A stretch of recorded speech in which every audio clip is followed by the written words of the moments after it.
Rocket in the sky, catch your eye, please don't cry, wait goodbye. I survived all them dark, cold nights. Star, I am bright, I don't die, I won't lie. I'm just trying to be the best I could be and achieve my dream. Hello everybody and welcome to the Sober Stew podcast. You're listening to and watching an addiction recovery podcast. Today, my guest, Hassan, has come to join us for some laughs, some educational talk, his journey into sobriety, whatever it might be. Tanner, welcome. Hello, mate. How you doing? Yeah, good to see you. Wicked. Nice to meet you officially. Yeah, it is, and thank you very much for coming on as well, because Hey, you're welcome. I'm going to tell you, right, the way what I've seen on Instagram since I've been on it, and I've only been on it since September, is that when you've got quite a few followers, and you've got quite a few followers, people with that sort of following only tend to go on people's podcasts who have got that following and more. And it's like, I'm really small scale. So I appreciate you coming on as well. I don't do that. I go on people's podcasts that I like, really. Sweet, mate. So I appreciate that. If I like what they're about, then, you know, I did a lot of different ones in the earliest part when I started doing it. Right. But now, like, I am looking out special kind of messages that are coming out because podcasts have become a massive thing now. It's massive. Big, isn't it? Everyone's doing a podcast. Everyone's doing it. And, you know, there's a very small percentage that will get to like 100,000 subscribers, right? It's very few percent that will do that and go to the test of time. But yeah, I think it's been good. And I think COVID was probably good for that. I Yeah. think a lot of people did podcasts, a lot of social media apps, Clubhouse, all that kind of stuff.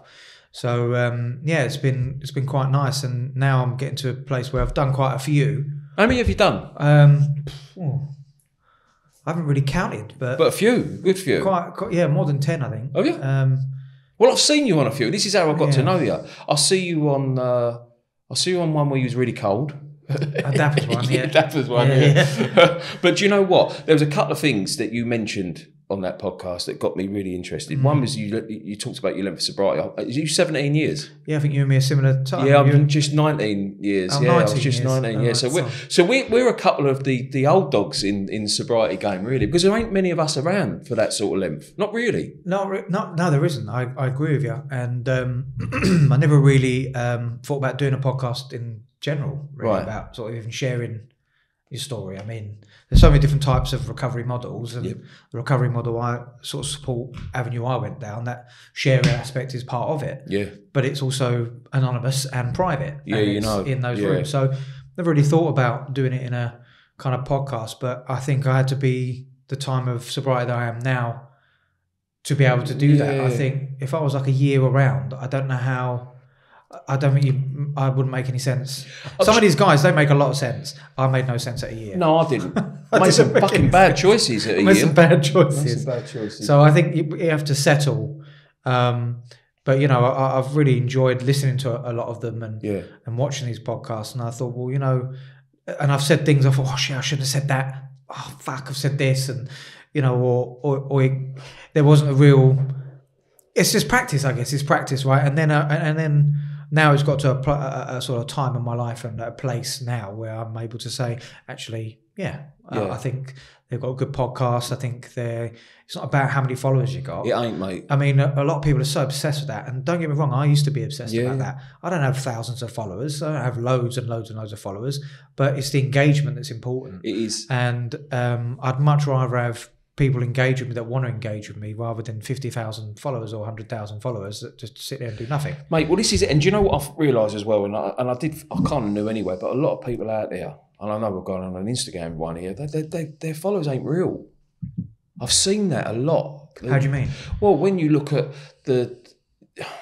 some people have quite a lot of followers on their accounts, but I feel like a lot of them are paid for and bought, and they're not genuine people. I see what you mean. Because when you look at the interaction with some of their stories or some of their posts more than anything, I think, fucking hell, like that's pretty low. It's like really low. But it's also algorithm. I've stopped figuring it out. Sometimes, is it? Look, I can have an Instagram story and I'll get like 455, 500 people look at the story, right? Yeah. And literally the very next day, 30 people will watch it. And you think, what the fuck's going on with the algorithm? It don't work. So then, you know, maybe then, yeah. I'm not a pro with this stuff. I'm not, I just post if I've got something to say. I don't care about all that. I'm fortunate enough, I don't, you know, need my Instagram to run a business. No. for me, it's just if I got something to say, I got something to say. Yeah, and that's really what I use it for, really. Well, do you know what? And it was only September last year that I went on Instagram and Facebook, right? Because I've been off it for 4 years, 5 years, and because I found it unhealthy. So I've gone back on it now, and this podcast has come about, and it weren't even in the plan; it's just happened. And but now I don't find social media unhealthy. I can see how it still is unhealthy, but I feel that if you're tuned into the right people, should we say, it's fucking inspiring. Absolutely. I think I am notorious for the old one eye TikTok scrolling late at night. Keep fucking going for all the different stupid things. I'm completely obsessed with like pimple popping. I don't know why. It's so I don't know why. I really like it. I find it so satisfying.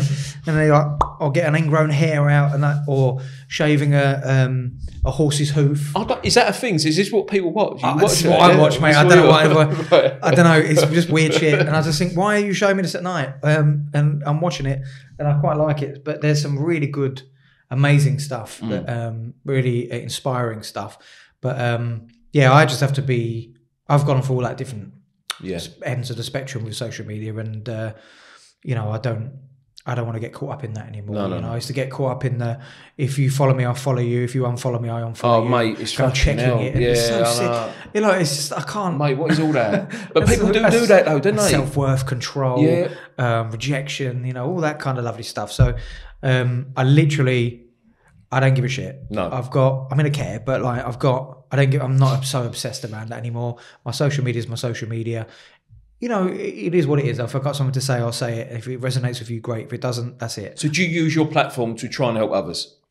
It does help others if you engage with my stuff. Because I think it does. I think it does. When I click on your stories, for example, when they pop up in the morning, and I hear you say, and you say it, well, every time I click on it, so you might say it every day. Start your day on purpose. Yeah, every day I say that. Start your day on purpose, and that resonates with me in my head, because first off, when I first heard it, I'm like, what does that mean? Hold on, let me think about it. So I have to think about it. What does that mean? Start my day on purpose. What does it mean to you? Well, for me, it means that I've got to have a purpose for today. That's why I look at it. I could be right or wrong, but in everything that I do in life in the last 24 months, there has to be a purpose.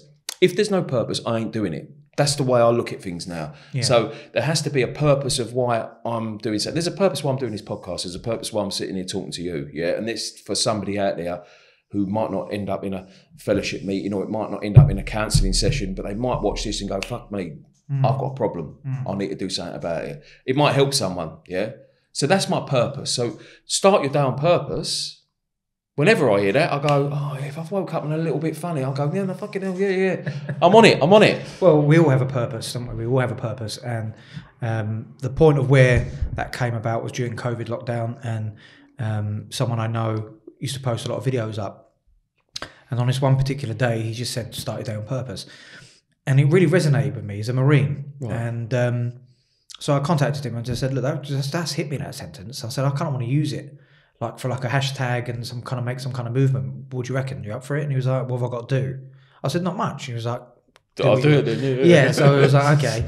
And so I started using the hashtag, posting out videos, and started encouraging people to send me their video clips, because the whole purpose is about, no matter what you do, make sure you do something with intention to help start that day right. Start your day on purpose. If getting out of bed is starting your day on purpose, beautiful, right? Get out of bed for those that find themselves in their bed.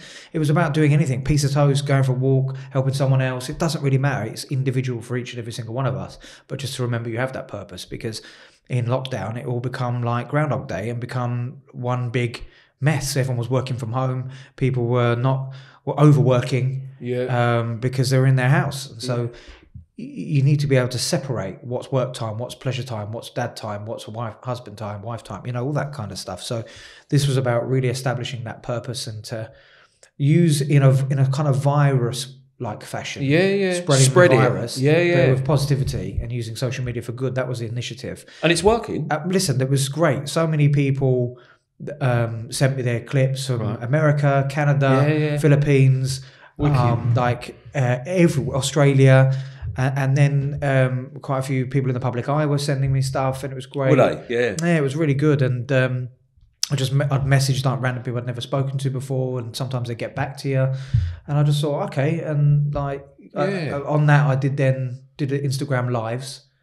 So I Start a Day on Purpose, and what I would do is I would interview the guest from a therapeutic standpoint, if you like, with some questions, and then I'd get Den on at the end, the Marine at the end. He'd come on with them for the last 10 minutes just to give them a normal bloke's perspective from what he's seen, and it just was really cool, man. I mean, we had like Mel Schilling from Married at First Sight. She was amazing. Absolutely loved her. Francine Lewis come on. She was absolutely brilliant. We had Chet Sandhu. Right. Remember, do you know Chet? Yeah. He was in that recent program on Channel 4. He was an interesting character. He was. It was really nice to speak to. Lovely man. And, and obviously I didn't know his full story. And then, of course, I learned even more about, we've all got a past. Mate, got one. If I say that you're lovely, it's what I'm seeing in that moment. I'm not going to keep judging on everything you've done in the past, but we've all got these kind of pasts, and that wasn't the plan of the Instagram lives. It was just to connect. One of them, I got all the servicemen on. So we got people that were Marines and the Commandos, whatever they were in, sweet. All British guys, and they come on.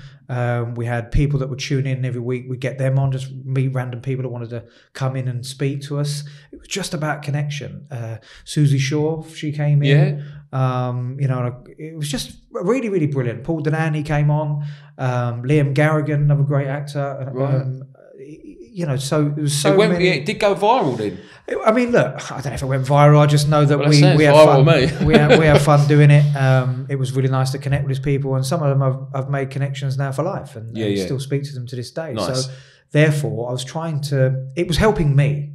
Listen, that's the reality, mate. It was helping me connect with people during a time when we were told we're not allowed to connect with anyone, and I'm very anti-establishment anyway in that regard. So it was really great to sort of just do something, and I found my purpose in doing it, and I got really excited, and went up to Bournemouth to see Den and jumped in the sea at 6 a.m. and met some other people. So you kind of like a born again fucking like mindset, isn't it? Yeah.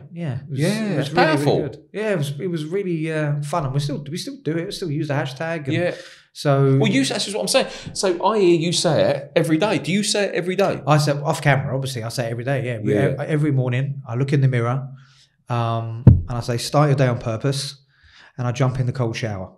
That's it. Every morning without fail. I wash off. Do you do the cold shower every day? Every morning. Oh fucking hell! I can't do it yet. I can't do it yet. Then do the hot water. Have a hot shower. Do you have twice a day or once a day? Twice a day. Do you know how many people just have it once a day? I'm one of the very rare people that have twice a day. Well, to be fair, refreshing to hear you say that. No. I shower twice a day. No. I do it. I do have many one of the days as well. So, but my partner will have at least 2, maybe 3. Wow, 3. That's a bit much. Twice a day, and I do that because obviously in the end of my addiction I didn't even wash in the end. So this is an amends I made myself. So in the morning I wash away any cobwebs, that in my mind, and I start my day right, and then I wash away the day of what I've accumulated over the day and start my day. So that's why I do that. But you could start off with a hot shower, and then for the last 30 seconds turn it as cold as you can, and just have that. Is that how you started it? That's how I started it. Yeah, because it is quite. Hey, listen, do you know what? A couple of months ago, I started it with a bowl of water with ice and sticking my head in it in the mornings in the kitchen, right? And my little girl was, she's going, "Go on, Daddy, you can do it." She's only 4, she was 3 at the time. And she's going, "Daddy, you can do it." And I was doing it, and I'd done it for a week. But the thing is with me, I'm a fucking nightmare. I will start something, and then something will happen where it throws me out of sync for today. Right. I'm done. I forgot. It's gone out of my head.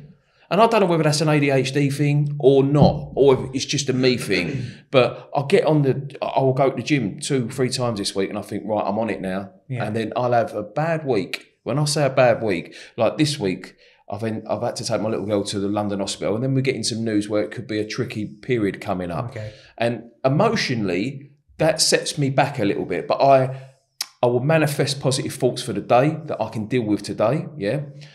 But then little things like the cold water therapy or doing whatever, they just seem to just dissipate from my mind, and they're not there because maybe I don't feel that they're important. I don't know. Do you forget to shower?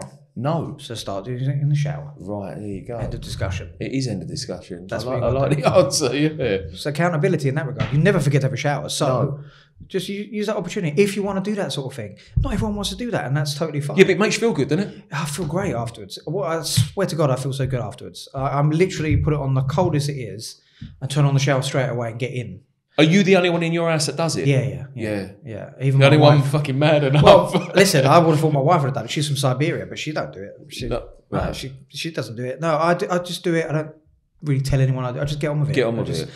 I never did it. But you've done it for 2 years. 2 years.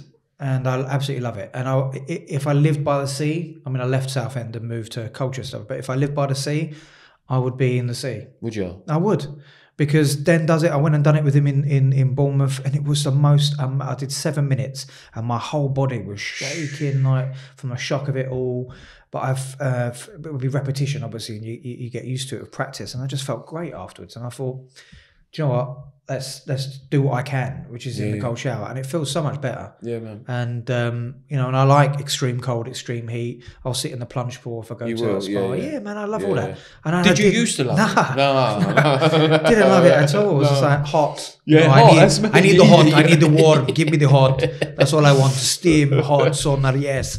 And suddenly I'm like in the fucking cold. Oh, so there's hope for me then. There's hope for you, man, 100%. If you want to do that sort of thing, but it does feel good. Especially on our nice bald heads, it feels good. Yeah, that's it. You get that little freezy bit because it's so cold, and it's good. Anyway, enough about talking about that. You mentioned something a minute ago. You said at the end of your drinking using that you didn't wash. That's right. And that was me. So let's touch on that. How did the end of your drinking end, and then your new life into sobriety start? What's that? Where was that crossover? So I didn't wash in the end. No. I didn't spend any money on clothes. No. I had holes in my shoes. I'd walk in the public toilets on my heels because piss would go in them otherwise. Yeah, that's how bad that got. Yeah, man. And I was working. I'd have an allowance, and I was working in the nightclub industry at that last point.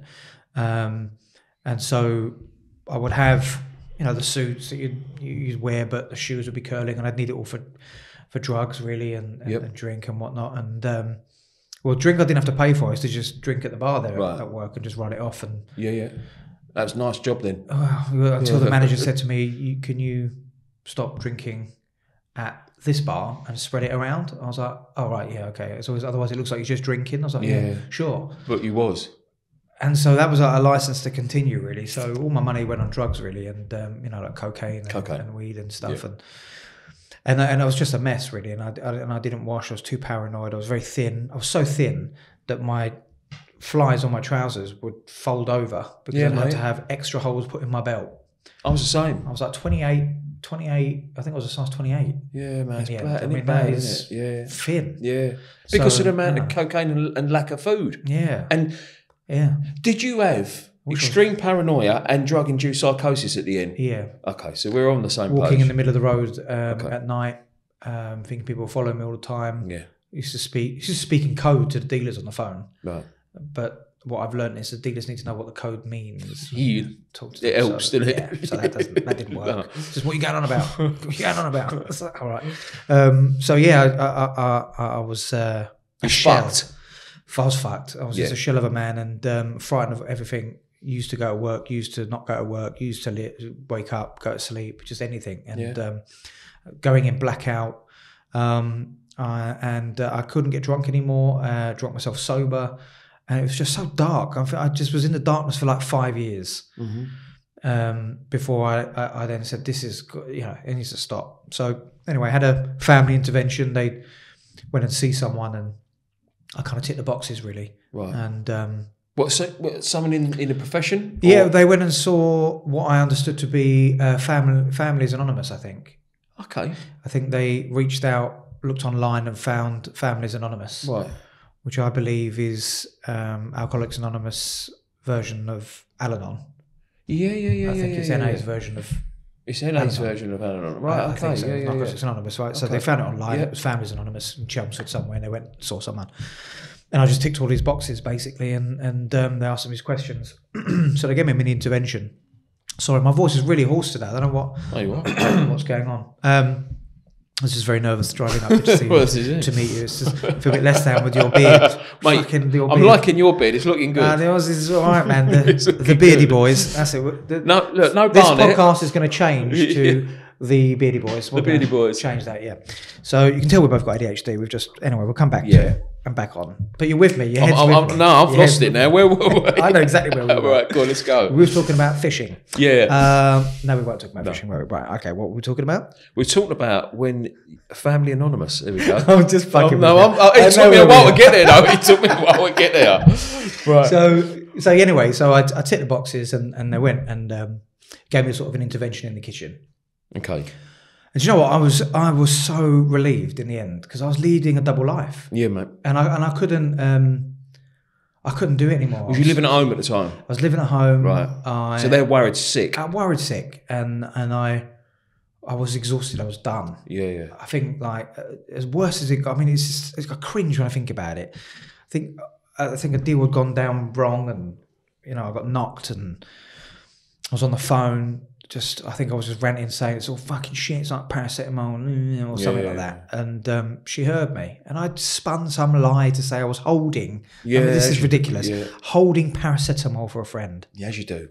I mean, who says that? Yeah, I don't know. Holding paracetamol for a friend. I'm not sure. And she buys it. Of course she didn't buy it, no. right? And it was just like, I couldn't even lie well in the end. I used to be a compulsive liar. Yeah. I used to be really good at it. Now I'm fucking shit at it. It. Cannot lie to save my life. Because you can't fucking think straight. Can't think straight. And I needed someone to pull me out, really. Mm-hmm. And they pulled me out by... Did you feel suicidal? Yeah, absolutely. Yeah. New Year time was my worst time of year each year. And just because you couldn't see yourself getting through the next fucking everyone's year. having a better time than me. Yeah. Everyone's like doing it. I'm going nowhere. You're a piece of shit. Yeah. All that internal voice, and you can't. You're nothing. All that kind of stuff. And I think after that period, when they intervened in the kitchen, I was relieved. I just thought this. Thank God. Yeah. I haven't got to lie anymore. Yep. I just cried in the kitchen, and they just hugged me and basically told me to go and get some help. And that's exactly what I went and done. And I have to be honest, I didn't do it for me. I did it for them. Okay. But it switched at some point for you. It didn't work doing it for them. Oh, fair enough. I'd do the bare minimum. And so you still wanted to use? Yeah, I still wanted to. Yeah.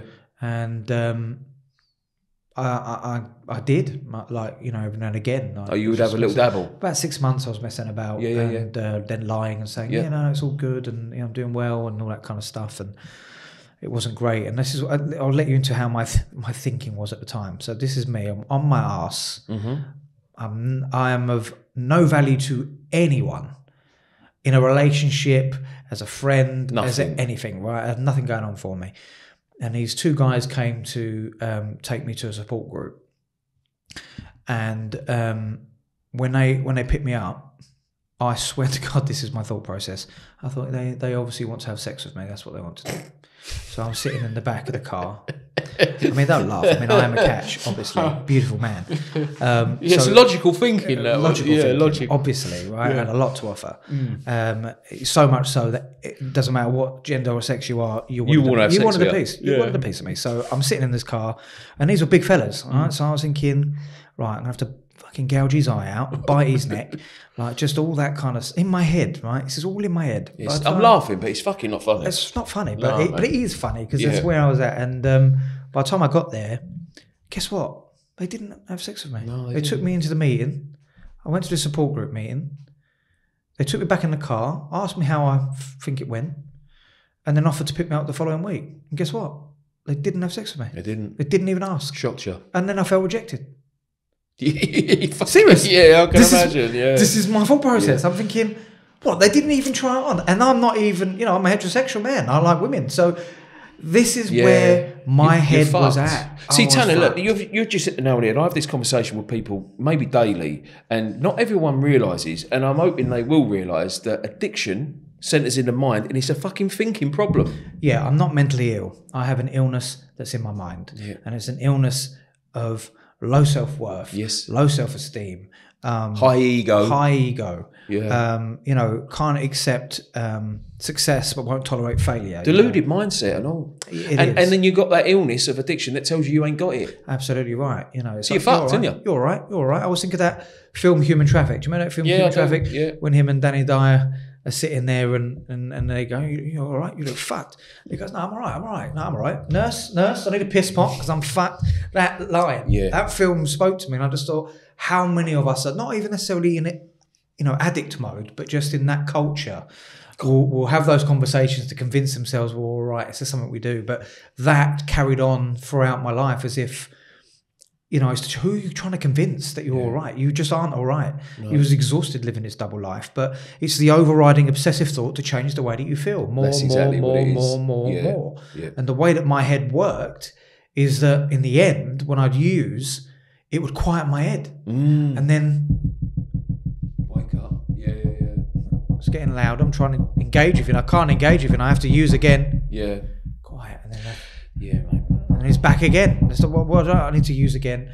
And it's just the chat. It was so loud, and that's pretty much how it went. So that transition, as you asked originally, we're back on topic with the original question. I knew we'd get there anyway. We always do. Always around, but we get there. Is that I started to keep going to this support group and engaged and listened to people, and you know, and I was 24 when I came in, and everybody was a lot older, and I thought, fucking hell, is this it? Yeah. You know, but I had that want. I couldn't sleep for about 9 months. I wanted to use and drink responsibly. I couldn't do it. I tried everything. But then one day become another day. Yeah. And become another day and become another day. And after that 6 months, I tell you where it started. The changing point was at 6 months. At this particular place where I went, you'd get certain little chips or key rings at a certain milestone. Yeah. And I was due to pick up my 6 month, according to everyone in this meeting. Right. I've been drinking flat out ever since. So I was like, I need to pick up my 6 months, but I've been drinking. What do I do? My ears are burning, thinking everyone can see, everyone knows. And I was like, no one knows. No one even cares really that much, like in that way. I was like, yeah, but you know. And I thought, fucking hell, I've obviously been sitting listening for 6 months. I must have done something right. Something must have come across into my head that I didn't get up. And I daren't look at anyone that knew I was going to pick up a 6 month. And I come up and picked up the very first one, starting again. 24 hours. The 24 hour. And as I got up, people were looking at me and they clapped and whatnot, and I picked my white key. Fucking hell, that's powerful, man, because you're surrendering. Yeah. In front of all them people. That was the first. That's the first time you surrendered. That was it. That's giving me goosebumps. Yeah, that was mate, that's powerful. Yeah, that was the moment. No one else knew what was going on. Yeah. And that was the moment I changed my life forever. I love that. By doing that. You know what I mean? It's made me feel emotional. I ain't going to lie. It really has.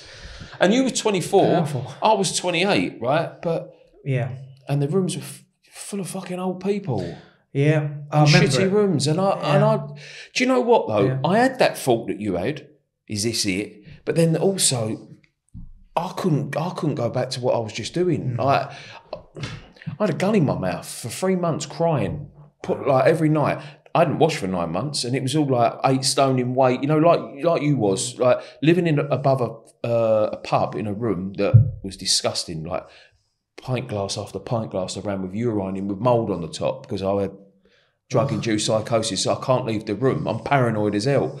So when I'm sitting in that meeting and I'm seeing this geezer, that woman, they're all fucking old in my head. I'm like, what do you do? I don't really want to be here. I fucking can't go back. Like, it was a weird place to be. I'm not going to lie. Yeah. But there was always something every day that gave me a little bit of hope. Yeah.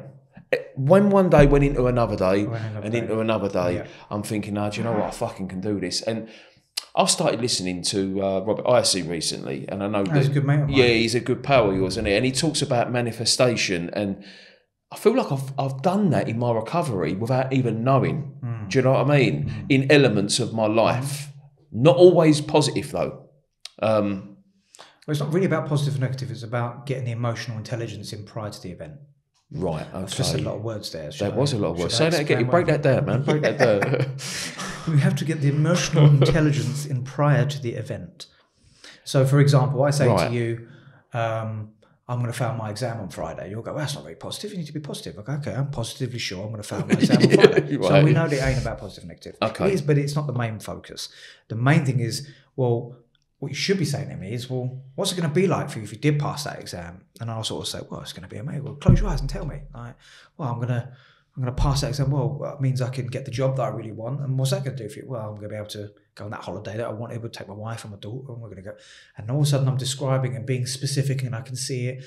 Now imagine step 2. Now imagine the positive emotions you're going to feel when you've achieved that goal. Oh, I'm going to feel proud, sense of achievement, happy.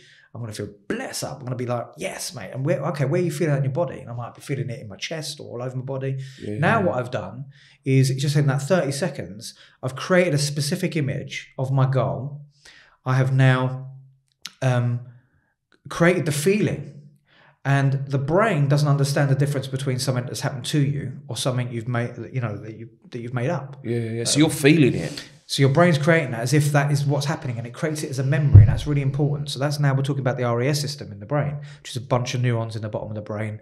That's a filter. Yeah. So if I say it's not the RES system, but like, yes, the reticular activating system, right? So it's what you're putting into your focus as well. You're changing all these bits and pieces that's in your focus. And who programs that filter? Is you do, other people do. Other people definitely do. Yeah, your shit. Yeah. All of a sudden it's locked in. You're looking for information that confirms your shit. So you believe your shit. And then when someone keeps telling you you're fucking good, you're doing really well, and then all of a sudden that changes that, hopefully you start to, but you need to work in this way to start looking for the information that confirms that goal. Okay. So really what manifestation is, in my view, simplified, is about seeing signs. It's looking for the opportunities. Things have always been there, but when you're drinking, tunnel vision, you can't see. Why is it when you, as an example, when people give up drinking, the first thing they go, oh, the sun's out, the fucking trees, I can see the little kid eating his ice cream. It's like, that shit's always been there, my friend. The sun is out, the trees, well, not all the time, but it's there. But you're so in the thing that you're just, that's all you drink, Father Ted episode. That's because that's what you're manifesting. Right, and that's all you're looking for. You're confirming. So we're always manifesting something. Potentially, I think we do it without realising we're doing it. Loads of people do it on holiday, for example. Can't wait, Stu. Yeah. I'm going to sit there, mate. I'm going to order my kebab. Sit there on there. Hello, Julio. I'll have another mocktail, bruv. Yeah. Right, I can see it. Yeah. And then as soon as you go on holiday, what do? You do those very things. Mm-hmm. Now, why? Because it's in line with your goal. And so you look for that opportunity to do that. So therefore, what I'm saying is with the exam, if you get me to do that every day, 30 seconds a day for 30 days, you change the neural pathways in the brain, all of a sudden, I appreciate in this example, it's not going to work because I said Friday, but let's say a bit of a longer term, let's say it was a month. What will happen is the more you start to see that, you will then start to create the will and the motivation to be able to achieve that goal by maybe not going out on a Thursday and Wednesday and maybe saying it because it's in line with your goal. And these are the things, there's confirmation bias, information we agree with. Our brain loves information that we agree with. Yeah. Who's your favourite comedian, for example? Do you know, I haven't really got one. Okay. You've just fucked my example. I can tell you my favourite football team if you like. Yeah, that's not going to work for me. Is that going to work? No? All right, who's a comedian you like? Old school comedian. I like Mike Reid. Here we go. Mike Reid. Yeah. Love Mike Reid. Okay, right. So Mike Reid. Now, why do you like Mike Reid? Well, he was there in my childhood, so he made me laugh as a kid growing up into my adolescent years. So that's an association. So you've created an association. But the information that he gives you, do you agree with? No, not all of it. Right. Okay. So potentially that's because of the associative and what he reminds you of, what gives you. So therefore you accept, even though the information is not given, you allow because the association is a good one. It reminds you, body and brain creates the feeling and imagery, reminds you of your childhood and you're back there, right? Yep. But what about a comedian that you like that's not someone from childhood, just now? Ricky Gervais. Because the information he says you agree with. Yeah, I think so. Some of the time. That's a bit controversial, but it's a fact. It's what you agree with. The brain likes information it agrees with. It's why religion and politics are very difficult. Yeah, right? Because it's such a split. of opinion. Definitely. So, person you don't like necessarily, comedian not a fan of. Not necessarily don't like, but not really a fan of. Lee Evans. Lee Evans. Yeah. Oh, man, it's one of my favourites from Southend. Okay, so you don't like Lee Evans necessarily, or you're not a fan of Lee Evans. I'm not a fan. And it's because the information he says you don't agree with. Yeah, I just think it's a bit. Yeah, you don't agree with what you don't agree with what I'm seeing. Yeah, you don't agree with it. Yeah. So that's how it works. It doesn't make me feel a certain way either, I suppose. Yeah. Right. So I liked him because of the association I have. He reminds me of Norman Wisdom, and I grew up watching Norman Wisdom. Yeah, I get that. I see that. So that's definitely one of my associates. So everyone's template is different. We have to understand it. I give you a bunch of tulips, you get really excited, reminds you of your grandparents on a Sunday eating lunch. Give them to me, I start crying. It was when my nan died. Yeah. So everybody's template is very different. Yeah. So you have to be aware of that. So in the manifestation, it's not about positive, negative. It is about getting the emotional intelligence in prior to the event. How is it going to feel when you've achieved that? What are the positive emotions you're going to feel like when you get there? When you start looking at it in that way, you start creating the memory. Mm-hmm. And when you create it as a memory, it leaves it in the memory. It starts to become a skill. You can actually, there is some research. If you look up Dr. Mel Robbins, she talks about this, that there is some research that suggests, can't even say it right, research, there's some special research that suggests that you can, you actually develop the skill as if you're actually doing it, which I think is phenomenal. I mean, it's powerful, man. I love Dr. Mel Robbins. She's brilliant. Hello, guys. Hope you're enjoying this week's episode. Just a quick break here. I want to ask you a big favour. If you are enjoying the show, enjoying the episode, enjoying the podcast, can you please subscribe, please like, please share? I just want to let you know how important that is. The bigger this channel gets, the more people that see it, means that we can affect people's sobriety in a positive way, their addiction recovery. We might change a life, we might save a life. Enjoy the rest of the episode. Thank you. So hold on. So this is powerful shit. So if the viewers don't, and the listeners don't know, Tanner's a therapist, psychotherapist. So coming from that 24-year-old man, to be able to come and be qualified, diploma qualified as a therapist. Mm-hmm. How the fuck did that happen? And then how did all that knowledge you just told me and blew me away with, where did all that come from? Because that weren't there. That's probably the very large coffee I had before I got here. I think it might have been. I'm aware the caffeine's kicked in and I was like quite fast. So I need to slow that down. So I basically got clean, got sober, and I had no idea what I was going to do with my life, really. Like most people were getting married, having kids, houses, businesses, this, that, and the other. And I just was still living at home with my parents. Okay. So you can imagine the ego took a massive big bit of a dent, knock. And then I just knew I needed to get out of Southend. I needed to just do something else, and I cleaned up in the nightclub industry, which is a fucking crazy ride, let me tell you that.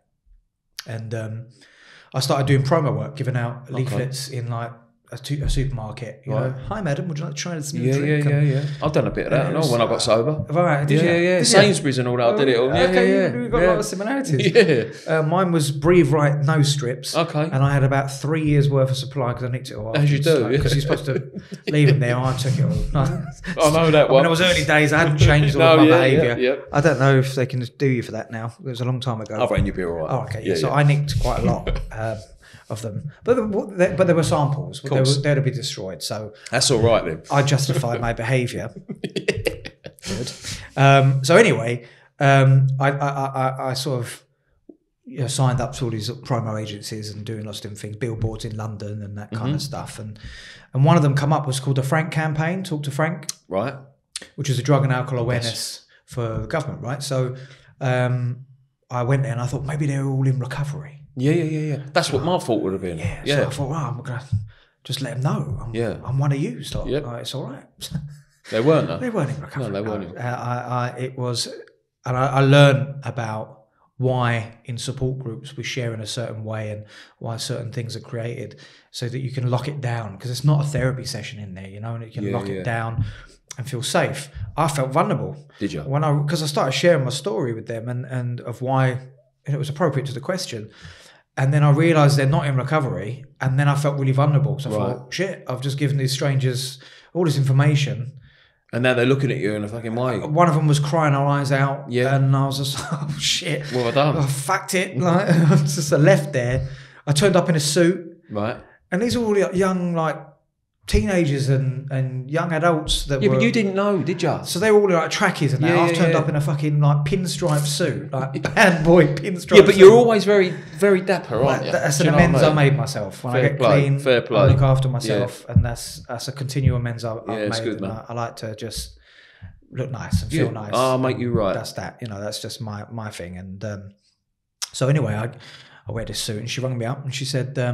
Lisa, her name was, from Liverpool. She was like, I'm old school, I love your suit. And I was like, great. She's like, and your story, you made the lady cry, and I want you in, we want you in. I was like, great, okay, this is brilliant. So I went and for 3 years, I did that tour for 3 years. And we went round on a big Route Master bus doing drug and alcohol awareness to all the school kids across the country. It was fucking phenomenal. I loved it. I met youth workers. I met in all different areas, and I wanted to know more. And it was just a phenomenal experience talking to and engaging with these young guys. And was you only one of a few then that was in recovery? So the other people, I was the only person. You was the only one. So all these other people on that tour with you. There was only 2 people that was employed. Right. So it was me and. Well, she changed. It was Gemma, and there was another lady. So they changed. You had the tour manager, which was Lisa, and then you had the bus driver, which was Paul. Yeah. And I think it was Coachworks. They used to do. They used to build all pimp all my ride stuff, and that's who did it. And so he owned the company, and he was the driver, and he loved it. And they did one like called the Potato Bus and educational stuff, right? So I'm on there. It's just 4 of us on tour. We'd go to the schools, and it was just really great. And we'd live in hotels, come back on a Friday night, and do it all again. Come back on Sunday. That sounds wicked. It was Give you a purpose. It gave me a purpose, and by engaging with these guys and speaking to these youth workers, I realised maybe I could. You could do this. What was mental was at the Home Office, because I kind of made it my own. There was no rule book. It was just giving out leaflets to them. And getting them to be interactive on the bus. You could have like a screen that would turn your face from long-term use of crack or crystal meth and see what that looks like. Yeah. Nice look. A bit interactive. Yeah, beautiful look. And so it was like that. But then upstairs was all sofas and I used to just try and do a bit of Q&A. Yeah. But there was no rule. And the so you was getting into that therapist mindset on the bus. I guess so. Early doors. I mean, it was just... I thought, these aren't kids. These are young people. These are our future.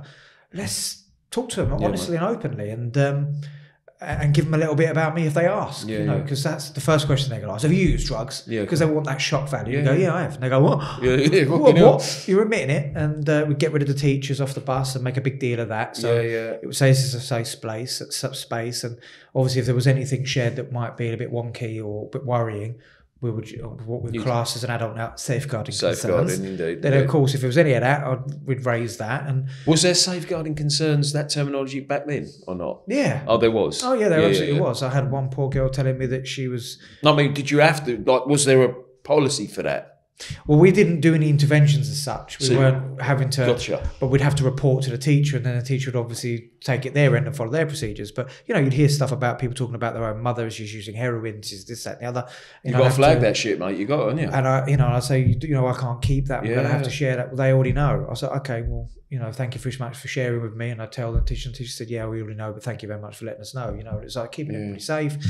So anyway, I did that for 3 years, and at the end of that, I applied for a local drug and alcohol service, and like they suggested to me, and I went and worked at Open Road in Basden, and I had no qualifications. I only had my personal experience and this Frank tour, and I was like a sponge. And what was your job there? Project worker. Right. So I was running the drop-in. I managed 9 volunteers. Right. and my job was to answer the phone. No experience. No experience. They just took a punt. A little bit of training. Yeah, definitely training. a little bit. Yeah. Just use my character. Yeah, mate. You got made you feel welcome. Yeah. And these are people that weren't quite sober or clean. But Tony, it's coming from the arts. Yeah, people can see that, can't they? So an employer in that field sees you coming through the door, done 3 years on the bus, right? But here's what you've got coming out of your heart and out of your mouth and out of your mind. Of course, they're giving you a job, aren't they? It was a great experience. Yeah, mate. But unfortunately, I was still early days, really, when you think about it. And I guess I was still making it about me and didn't realise that. So I remember we doing first contacts and assessments. I'd be assessing a patient, a client, and I'll go, I'm in recovery. And they go, right. I say, well, I'm clean. He'll go, this guy, one guy, I'll never forget it. He went, good for fucking you. Yeah, mate. I was like, wow. Did that wake you up? It did, because every time I said that, most of the people I'd ever spoken to were like, wow, it's amazing. Thanks for telling me. But they didn't mean it. No, they didn't. They meant what he said. Well, good for fucking you. Yeah, because I'm not. Or they people please, or they felt less exactly than. that. Yeah. Or maybe they thought, maybe there's hope for me yet. Whatever it was, I wasn't stopping to listen to that or feel you. I was so hell bent on saving everyone and wanting everyone to be clean. I'm clean. You must all be clean. Yeah. And that's where just your lived experience alone is not enough. No. There's people out there that are claiming to be therapists or coaches or whatnot that might not have the qualifications. Yeah. But I understand their motive because they want to help people because they feel they've been helped. Yep. I get it, but we've got to do these things in the right way because it's not about us. It's about the person that's sitting in front of you, and it keeps everybody safe. So I learned that. And then I decided, okay, I need to not disclose unless it's going to be helpful to that patient. Okay. Is there what's the rationale for doing that? Mm-hmm. So they taught me, and I became a key worker, and then worked in the prison. Then I worked in criminal justice. Did you do the prison? Yeah, I worked in Chelmsford E-wing on detox wing for a couple of years. Worked in the magistrate courts, Crown Court. I could have done the whole lot. Yeah, then I was in London in Soho for Turning Point. Worked in Westminster, Hammersmith and Fulham, kind of like Parsons Green area, then you're at White City area, Shepherd's Bush. You've done your time. Yeah, I understand. I was a young person's worker as well for the homeless outreach project out there, health trainer service. And while I was doing all that, I started to train as a therapist and went to night school. And so I was working full time in London doing night school, then did my placement at My Mental Health and then did my placement with the police with my mental health, like to help the police officers. And it was a fantastic experience. And then after all of that, I stepped into management, and then after all of that, I decided I wanted to go into private. And community drug and alcohol services, I enjoyed my time there and learnt a lot. But it was also, they're very much harm minimisation based services. We had this chat earlier, didn't we? Yeah, we did. So they're harm min, meaning, it's about reduction, whatever it means to you. If drinking 1 glass of wine a week is what your goal is, and then it's achieved, and that's fine. The problem you get is that a lot of people who are in recovery that work in those areas in these services might follow a 12-step approach. And then if you're following a 12-step approach, we know that the key here is abstinence. So there can be some internal conflict and issues. For me, I didn't really give a shit about that. I did, but I didn't. It's like, I know what I need to do for me. That's it. I can't dip into a bit of crack use. I can't dip in for a little line here and there. That ain't my bag. No. What I need is abstinence. What you need, you'll tell me what you need, and we'll work that out together, because I wasn't counselling you. And I think that was qualifying as a counsellor, helped me put that one to bed. Yeah. And then I looked at my own values and I thought, I understand the purpose of community drug and alcohol services, but I just felt that there was so much more they could do if we didn't run this harm minimisation. But then having said that, there is impulsivity as part of the illness of addiction. You get somebody off drugs, completely off script, completely off everything, even though they've been risky in their behaviour, all because we believe they've got to be abstinent, and then they overdose and die. What are you going to do? Yeah, do you know what? And you're making me think, because I'm on about this a lot, harm minimisation and non-abstinence based services, and I've got issues with it. I've always had issues with it. And we spoke before the pod started, and you've just said that then, and there is a purpose There is a purpose. I've seen them help many people. Yeah, there is a purpose. And I have to respect that. There is a purpose. The groups. Not everyone wants to go to a 12-step and not everyone wants to stop using. And not everyone wants to stop using. And, you know, the group interventions we did there were about getting you used to talking to someone. Yeah. I mean, they'd always just say to me, I don't do group. Some of the clients, I go, yeah, the biggest group is out in society. Yeah, fucking right. Come on, get your ass in that room. Yellow group, we'll get some croissants in. Fucking get some blueberries, get some strawberries. Yeah, come on, mate, come on. Like, holding them in. And I think it does take people like us, because we don't give a shit. No, you got to have a fucking bit of, you got to have something. And we've been there, and someone helped us. And so it was fun, and the chaos of it all. Yeah, but after doing that, I wanted to go into private. Okay. Because I thought I've now worked in every area of addiction in terms of its criminality element, where your addiction has become so moorish that you're now committing crime to fund your habit, and the dilemmas that come with that, and the physical, and all these kind of issues that I then wanted to move forward into. What about the other services that people who might have money, what that gets you? Yeah. I wanted to just work in everything. You want to see it. It's like a sponge. Yeah, of course, right? Mate. Yeah, bring it on. And that was a whole new level of entitlement that I was not prepared for. Did it hit you like a fucking It was brick? Great though, man. I loved it. I loved it because, you know, I like to dress up nice anyway. Yeah, so cool. Yeah. that was an excuse to dress even better. Yeah. You know, as the manager of these services, and, you know, it was... When I think back, I think I was still very unwell. I used to have my scarf on, walk around with my scarf on, you know, and I just felt like it was my rehab. You know, I just felt like, not in a bad way, like in a good way. But you wanted to help. I absolutely. And you believed you could. And I had a great team. The team I had a therapist. It was like now I'm working with therapists and getting to see these guys. And they've got like years of experience. And, you know, 1 minute your head's in the chef. There's no delivery for this, and the next minute is someone's kicking off there, and someone's had a seizure, and we've got 4 admissions coming in today. And I was like, wow, we need to learn. And the fact they trusted me with a medication key cabinet was just like, wow, this is mind blowing. You know? Well, from where you come from, it isn't it? Yeah, because you have that imposter syndrome pop up, can't you? And even though you're qualified, you still was that fucking drug addict, weren't you? Yeah, I used to have that, walking in thinking, fucking hell. Yeah, fucking hell.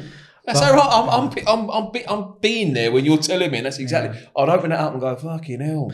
But you see, working in that with people who could afford to get them there, they're no different. No one's different. It didn't matter what race you were, what colour you are, what creed you were, where you're from. Like, but what does private actually mean? And I think I need to give you the answer. What private gets you gets it now. Yeah, it gets it now. That's it. That's all you're paying for. You're paying to get it now. You're not getting a better therapy. There's incredible therapists in the community for the free drug and alcohol services that you can work in community projects, right? Incredible. Powerful people. That have worked in both. Yeah, mate. So what you're paying for is to get there now, because in the community drug and alcohol services, it's government funded. You've got to jump through bloody hoops to go into rehab, right? Into these approved lists. That's how it used to be.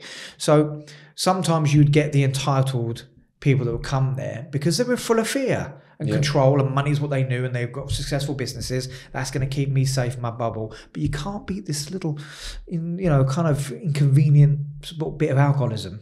And they're like, and I'm like, it doesn't matter where you're at. And most of them were humble. Most of them were like, thank fuck I'm in a position I can pay to get myself in here, help me get well. But you'd have all sorts of characters. Then you'd get the ones that would spend their money to come into rehab to tell you what you're doing wrong in the rehab. Oh, I bet. I walk around with a little notepad. Yeah. I didn't like it. You came in at 5:01. And it's like all that energy, you're not focusing on you, what's going on for you right now. You know, it was such a melting pot of people, and I fucking loved it. Did you? I loved it. How long did you do that? I miss it, man. I miss private rehab. Do you miss it? I miss private rehab. I love private rehab, because to see somebody come in broken or disappointed from their family and just tired and both lost, and then to see them leave, skipping out straight, putting on weight, family delight to see them. That therapeutic value of being a privilege to be a part of that journey feeds my soul. It sounds corny as it don't. But I said to you before this podcast started, that's always been a dream. For 19 years, right, as soon as I got sober, I started, I was living in East London, and I started volunteering in a rehab in Luton, right, 1 or 2 days a week. I had no money. I was on the rock and roll, I was on the dole, and they'd pay me my train fare, and I'd get it took me 2.5 hours to get there, 2.5 hours to get back on the Wednesday, did the same again on the Thursday. And I was in this rehab, and I'm volunteering. I'm 6 months, 8 months, 9 months sober, whatever it was. And then they're working with me, saying to me, listen, this is a bit of you. They would pairing me up with these people. We think you should go through your training to be a counsellor. The fucking things that they were telling me, it made me feel special, wanted, but it also allowed me to grow. So when you sit there and say, it made you feel that way, I get that. Do you know what was beautiful? What we used to do at this rehab, I was a CQC registered manager there. I didn't even know what a CQC were when I first started, right? So anyway, I'm there, and at the end, what they would do is they would, all the residents would meet at reception, and they'd stand in a big circle. This wasn't part of the rehab. This is what the clients just did, and become part of the culture, because a new person comes in on their leaving and they're there watching that happen, and it just continues and continues and continues. So every time a new person, that tradition continued. It wasn't the rehabs, it was them. They created, and that's when you know you've done your work. The group's purpose is the group to protect the group, and in that group in reception, they would say a few words. A couple of people would say a few words, even though they'd done their ceremony upstairs.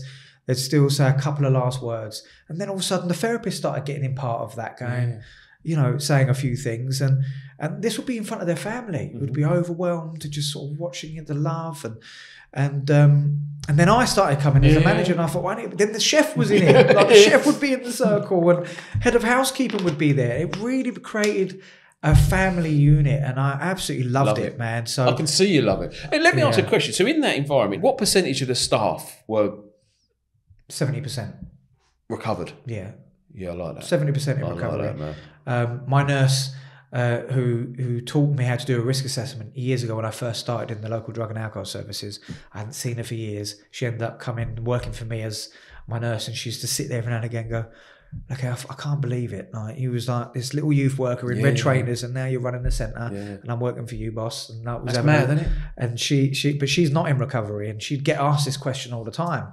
And some people I found in those services would make a big deal of that. It would be very difficult to answer that. And I think it's an individual way you deal with that, and it's how you carry yourself. And it's like, look, I get it. Some people, if I'm going to go see a bereavement counsellor, I kind of want to know for me that counsellor's been through loss and bereavement. I just can't, that's important to me. But that might not be important to somebody else, as long as they know how to handle me. That's fine. But they used to ask her, are you in recovery? Are you using drugs? Are you, have you ever done this? And she's got to say no. Well, she used to say, she'd lean in and she'd go, I look after your medication. Do you really want me to be an addict? And they would just laugh. Oh, that's right. Yeah. And I was like, that's how she, because she didn't care. She knew what it wasn't about her. So I learned from some wonderful people. The doctor there, he was brilliant. Dr. Durrani. I'd like panic in the early days. Like, this one's I think it's a bit high risk, doc. I don't know if I can come in. And he'd go, no one is going to die. Everything is going to be okay. And I was just like, oh mate, thank you very much. Just that reassurance. He was brilliant. So there was lots of great characters. I can see that love. See, I'm assuming that you want to get back into that at some point. Then. Well, I mean, I left there. I was tired, and then because I worked there for about 5 years, and it's a shelf life and that, it took a lot, and I'm still navigating my boundaries, and I'm overworking, and I've learned I had ADHD and didn't have the diagnosis at that time. That's painful when you ain't got that diagnosis. And I definitely ran into some problems there. In the end, I felt like I was making mistakes. I wanted to be more senior, and I think I was pissing off a lot of the senior people above me. If I'm honest, I think. Just silly little things were happening, and maybe some bigger things, nothing like major, but I just wasn't. I guess I wasn't a yes man in the end. I wasn't conforming. I didn't play the game right, and that's always through ego or through making sure things are done right. A bit of both, I think. I think there's a bit of no. I don't want it to be this way. I want it to be this way, or maybe I just didn't like being the way they were telling me. Okay, and they are. They helped me out a lot. I don't want to name them, but they did help me out a lot. Go on, name them. No, I'm only joking. No, because I'm joking. The reason why I won't is because also I'm going to knock them. Because I actually think some of them were fucking assholes. Okay. I watched how they treated those people. When they decided they want you out, you're done. And I was telling my dad about it. He said, be careful there, because how you're watching how they are with those, they will do to you. They will, And you know, and they did. I mean, those people aren't there anymore. You know, they don't work for that organisation anymore. This is a long time ago, you know, and the rehab's still going, but it's a different rehab now. It's but those people aren't there anymore. But at that time, it really messed with my head. And these were some people who were also supposed to be in recovery. Well, this is what I was going to say to you, right? Because they weren't going to meet. They weren't looking after their recovery, mate. They were dry. Mate, look, I'm 19 years, I said earlier, right? But for 15 years of that 19 years, I've been unwell in many periods of that. And the simple reason is I weren't working no fucking program. No. Right? So I'd then get involved in earning money I shouldn't have earned money in recovery, right? I was like, what the fuck? Didn't even think twice about it. And then when you're doing things like that, you're not talking to anyone in recovery because if they ask you what you're doing, I've then got to lie as well. So then all of a sudden, your head's fucked. So this is what I was going to say. When you said 70% of people in that rehab were in recovery, it's half irrelevant if they ain't working a fucking program themselves. Well, this is what you've got to also remember is that if everyone's got an OCD personality trait and they're working, you know, you're in your addict, you're working hell for leather. Yeah, control. It all goes well until it doesn't go well. And so it become a beast that just keeps beasting and keeps giving. It wants more. It wants its pound of flesh. More. Work hard and do this, but no rewards. And people burn out because they would just keep doing it because it was that pull to want to help and go over and above all the time, but then no reward and no recognition. Yet the private organisation would make loads of money. So people start judging it, and it gets political. That's what I'm trying to say. I'm not saying it's a bad thing. It's a business. I understand that. But you have to understand every component. And I didn't understand all of it, and I learnt a lot. So, but we could say that about the NHS. Of course you can. There's lots of... And that's where you are now. Yeah. So there's falls and pitfalls for every industry that we work in. I'm not knocking it. No. What I loved the most about that place was helping people, being part of a team, getting the support. I mean, look, my direct line manager, she gave me so much, Sue, she gave me so much help and support. Because she's got life experience. Yeah, man. She was in recovery a long time, and she'd done rehab for a long time. And she was working a program. She knew her stuff, man. Yeah.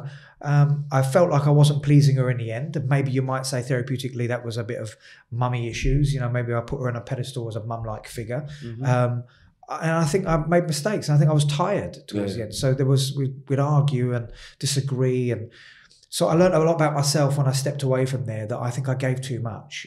I think I overworked there. And as a result, beautiful though, Tanner? You're sitting here, and this is what recovery gives you. I love this bit where you sit here and you're honest and you own your truths and you own where you go wrong, and you can tell me and then everyone else who's fucking watching it. Do you know what I mean? That's powerful. I like that. That's beautiful, man. I don't know how else to be. I mean, look, I could sit here and say how wonderful it is and all wonderful, but the truth's the truth. Someone who's struggling might think they're doing it wrong because it's never good.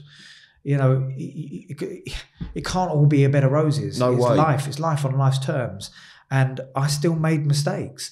I never did anything to harm anyone, but sometimes I might make a mistake. For example, I didn't do a report on time. Yeah, of course. You know, and it was vital because I had a deadline. Yeah, or not make the phone call for someone and this, that, and the other. Exactly. I'm a human being, and I was trying to learn, and I realised I overgive and I work like it's my own business, and that's the organisation's gain, but at what detriment to my family? I mean, look, listen, man, I took calls in the middle of a zoo with my daughter and my wife there. I was on call all the time, and I said, like, 1 second, I'll be with a minute.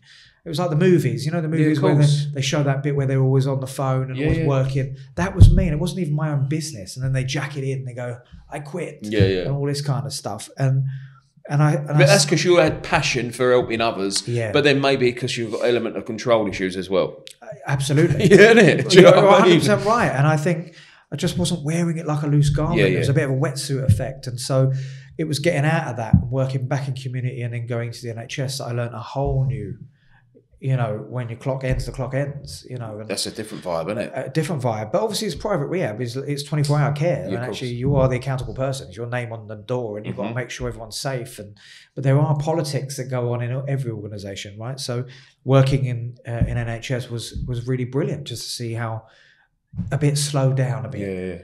You know, fast paced. And when you clock off, you do clock off. You do clock off because there's someone else 100% taking over, and it's, you know, and that was working in adult mental health, and setting up putting nurses in the primary care network in the surgeries to work with mental health before it becomes mental illness.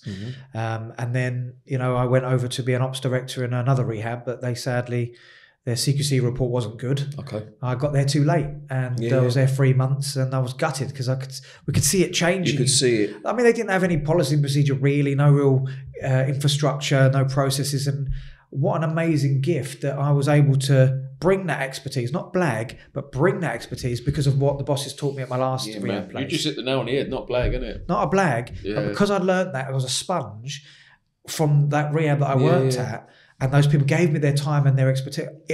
I remembered it. So I continued, but it wasn't meant to be. I came out of there, and fortunately, I'm back at the NHS. I work with CAMS now, with Child and Adolescent Mental Health Service for Essex. So as an ops manager. Fucking worthwhile. Yeah, man. So, and I have my private practice on the side, and always have done, evenings and weekends. Okay. Doesn't mean I work 7 days a week, but those are the slots that are available for therapy if anyone needs it. And, I'm happy with that. It's great. I love it.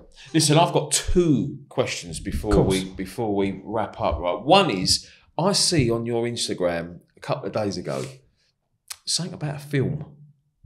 Okay. I want you to tell me about this film. You're in a film? I have my OnlyFans account. If you subscribe to my OnlyFans, you will see my feet. No, I'm not joking. Tell me about this film.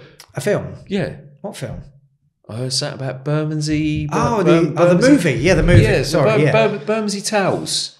I don't even know how that come about, really, but I mean... You're in it? I am in it, yeah. Come on, man. Let's hear this. It's like, we're over-egging it. I mean, it's a very minuscule... Listen, film's a film, yeah? I agree. I agree. I was very excited to be there. Everyone from South London. I swear to God, I started speaking like that. What goes up? Fucking Derby. Fucking Derby. It was brilliant. But it's called Bermondsey Tales. It comes out this year. Okay. It's a gangster film, a UK gangster film, and it's got Alan, I forget his surname, the one who played Bricktop in I know you, mate. Yeah. He's in that movie. What can you say? Do you know, I actually... Vass is in it, I looked up online yesterday, see there's a few faces in it. Linda Robson's in it. Yeah, Linda Robson's in it, I see that. Birds of a feather. Yeah, absolutely. So, this is... So you got a speaking part? And Robert Heisey, both of us speaking it. Yeah, I see he was in it as well. We're both in it together, and...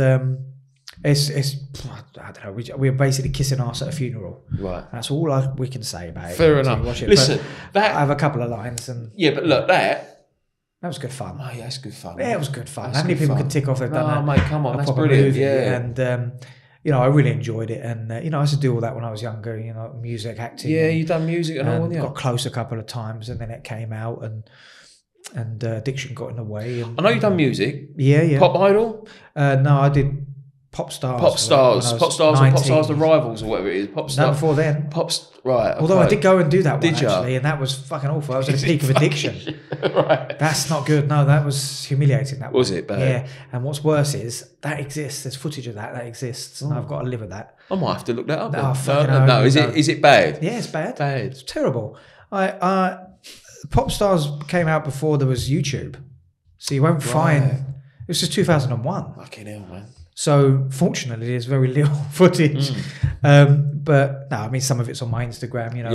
I was got to embrace it, haven't you? I was 19 years old. I'm 42. I've seen a bit of it. Actually, I've seen a bit of it. And but I went back to POPSTARS The Rivals. You see, I never drank or used for an audition. Okay. I took it really seriously, and that's where addiction changed and took over, as you talk about earlier on. That even now I couldn't even go to an audition without using. Yeah, mate. And I smoked a massive big joint before an audition, which you don't do. Number one, dries up all the moisture in your body. You can't sing. You've got no control over your vocal cords. And I used to sing like R&B. And you're stoned as fuck. And I'm stoned as fuck. So singing R&B licks, you can't do any twiddle. You can't do none of that. You've got no control. So you sound like someone who's trying to do twiddles that can't. And it was fucking awful. And I just sang there with Pete Waterman, Jerry Halliwell, and it was just very odd. I sat there, and she said he accused me of trying to sound like a different race. Right. I'll just say honestly, what he actually said was, "You sound like you're trying to be black." Oh, is that what he said? And I said, "What does that even mean?" Yeah, what does that fucking mean? What does that even mean? But I know what he meant. Yeah, what he meant was, is you're trying to sing soul music, black music of black origin, which I love, right? Yeah. You know, black music, origin of black music has braced the world. Yeah, right? yeah. It has really Yeah. just changed the world, Mate, right? 100%. It's incredible. And that's then my go-to. And so that's what I grew up listening and wanted to sing like as default, like Boys to Men when I was younger. Yeah, man. mate, It was same like here. Love it. the amount of Yeah, breakup songs you broke up, yeah. and listen to Boys to Men, all that going on. And so what he was saying is I sounded like I was trying to sing like them, but couldn't. But of course I could. But I couldn't But you on couldn't that that day. day, So no. I sounded fucking awful. Yeah. And he's right. And so then I felt humiliated. And Jerry Halliwell went, yeah, I know what you mean. You sound like Brian Harvey. And I was like, Brian Harvey's white, so I don't understand what that means. Yeah. And obviously I'm in... Well, she's saying no that he's cap. a white guy, or he's a guy trying to sound like he's black, is what she was saying. And I was then. like, and we were getting into this whole conversation that didn't even need to be about No. race, and this is really weird. And I was just like, you know, and I said, Am well, I done then, or what? yeah, well, I'm Turkish Cypriot, so is there music for me there? And I said, what about Anastasia when she you had an sings? argument with him? Proper getting in it. Yeah. So Anastasia, when you listen to her sing, what, is she not allowed to sing then? Like, because she sounds like a black woman, but she's white. And I was taking it to a whole new level, and it was the anger, it was the rejection, mate. it was the rate. It was so embarrassing. My ears are burning talking about it because I've never talked about it. But you asked me the question, I can't lie.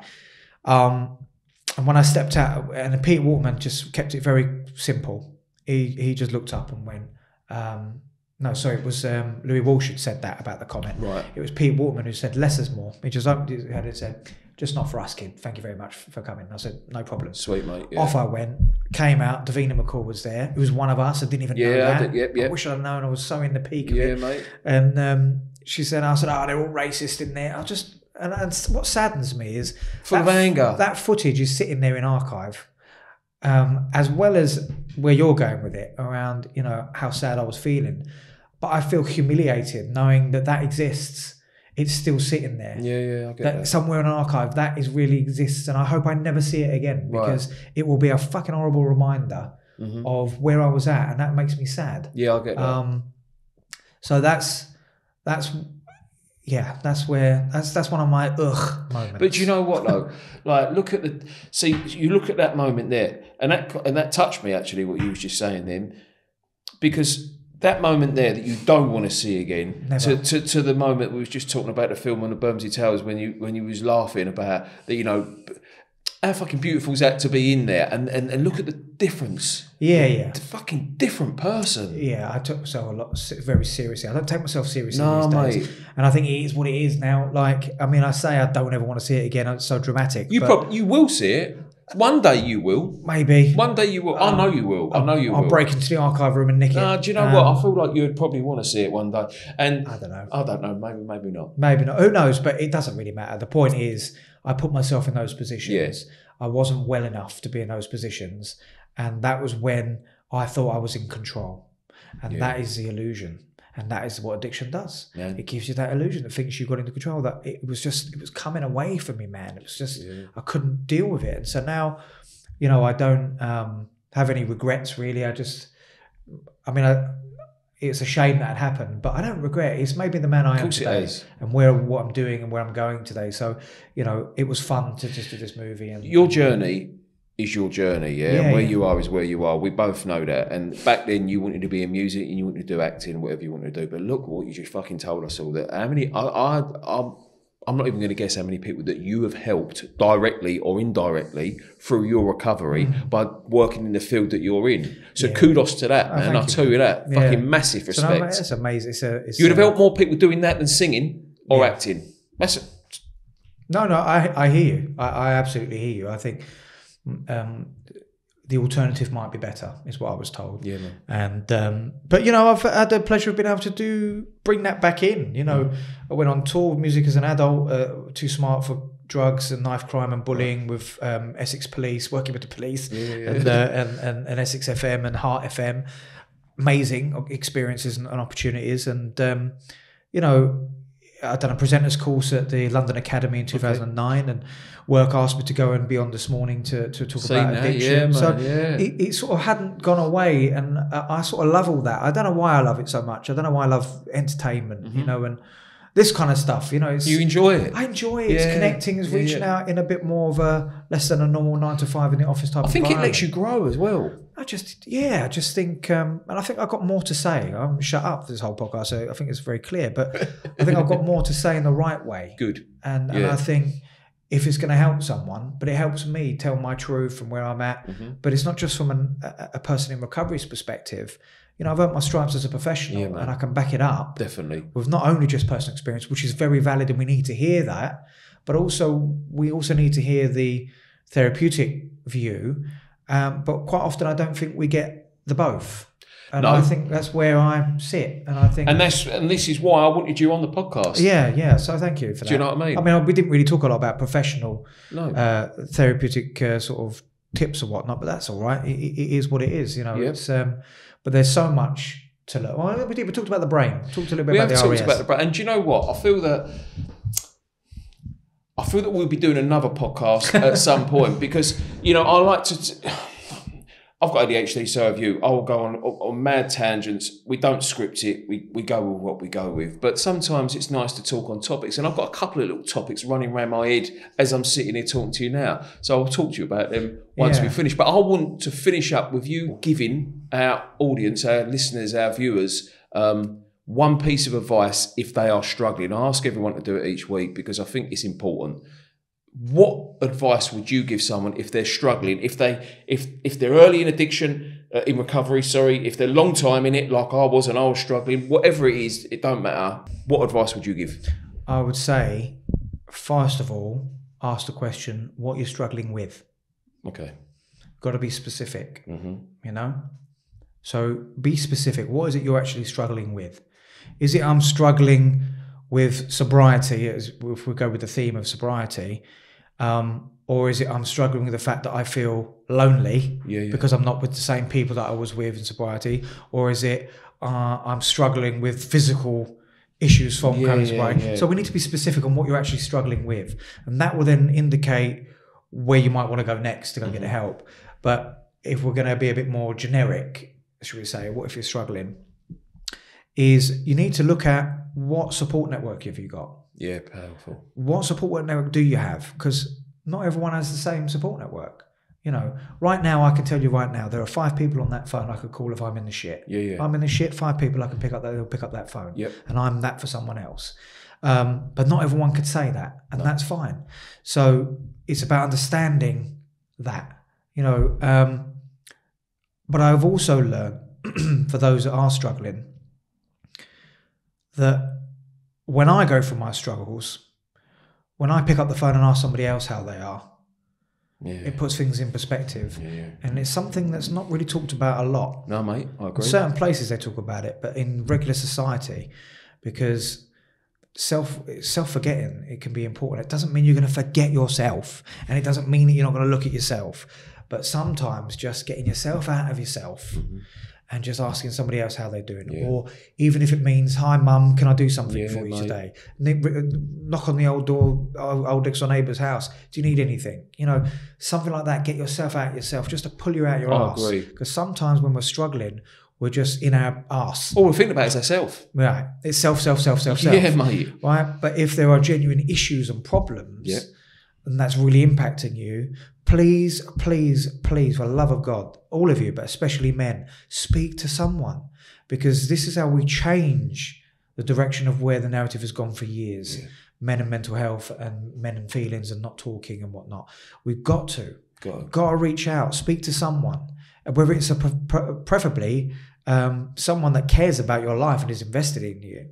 But if you don't have that, you know, go and speak to a professional, right? But also research wisely where you're going to get that help. You know, don't just go and get anyone because you know, what is it you're actually after? You know, I know loads of people that have gone down the coaching route. There's some great coaches out there, but there's also some really shocking ones. Fucking bad. There's some great therapists out there. There's also some really shocking ones, but there's also ones that people don't resonate with necessarily. You know, it's all about that relationship. If I meet a client, you know, it's not just me seeing if they're suitable to work with my skill set, they're also seeing if they can identify with have a therapeutic relationship with me. So it's really choose wisely, you know, of where you get that support, but ask for help. There's so many free resources, community support, community resources, private resources, therapists. phone line. Speak up, right? But certainly in your own community, I would say if you're struggling, do not suffer in silence and do not suffer alone. You know, that's, you know, my only ask. If you're that unwell that you can't even hear that, it means you really are unwell, and you need some more help. And I hope you find it. But so my advice is well, I don't really give advice, but my suggestion is don't suffer alone. Ask for help. If you're struggling, will it pay dividends to help somebody else or pick up the phone just to distract you, clean a fucking cupboard, get up, do much cleaning as you want, refurb, whatever you want to do, but just keep getting yourself out of yourself. But then also do lots of other activities, you know. To achieve self-esteem, we need to do self-esteemable things, right? We need to get the dopamine hit. We need the endorphins and the natural, not the cortisol that's poisoning our body in essence, because we're in the stress hormone. We need all that stuff, right? So therefore, go for that walk, go to the gym, go for a swim, go in the steam room, go and play a bit of sport, or just whatever it might be, meditation, anything that makes you feel good. Just start your day on purpose, basically. Get in a fucking cold shower, start your day on purpose. We're back there, man. We're back there. And have it is my suggestion. That's a long-winded way of answering your question. Thank you very much. Thank you very much. It's been a pleasure, man. Guys, I hope you're enjoying the Sober Stew podcast and the episode today. Listen, I'm asking for a massive favour here. If you like the show, you like the podcast, and you feel like you're getting relevant content from it, please like and subscribe and share the channel, The way I see this is the more people know about this channel, the more chance we've got of spreading the message of recovery. And that might change one person's life. And if we do, that's enough. But let's look at it in a different way. If we save one person's life, that's massive. Please like, share, subscribe. God bless. Be the best I could be and achieve my dreams. They ain't really been where I've been. They ain't seen what I seen. They ain't felt what I felt. And the smartest thing I done was reach out for help. Now I'm flying by myself.